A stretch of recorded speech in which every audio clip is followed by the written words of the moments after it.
So it's inevitable that at some point in your life you've beaten yourself up over what you've eaten, the last helping of ice cream, or you've eaten to excess. And this is called food guilt.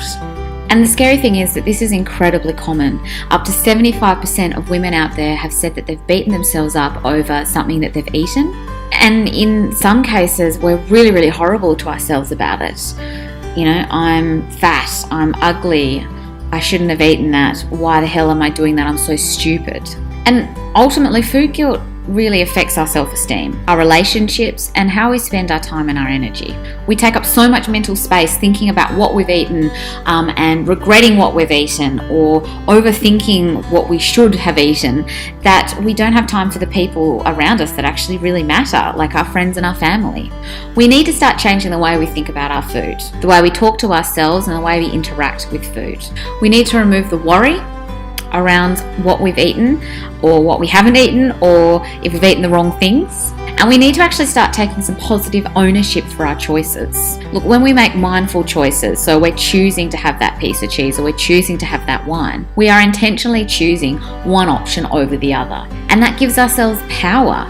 And it is your choice. You ultimately have the choice what you put in your mouth and how much of what you put in your mouth. But if we start to mindfully think about these choices and say, I am taking ownership of having that piece of cheese, we start to take back the power ourselves and take it away from the food or society and the things that make us feel guilty around us. So the first thing we actually need to ask ourselves to start working out where our food guilt comes from is, why do we actually feel guilty about the bit of food that you've eaten? Is it because you've eaten too much?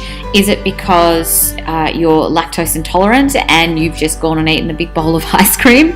Or is it because you've got it in your head that you've labelled it as bad food?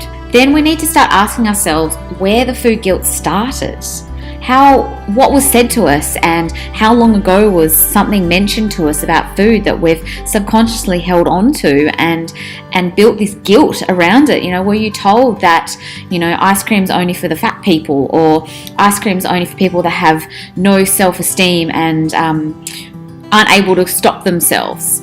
And that's solidified in our minds as a subconscious thought.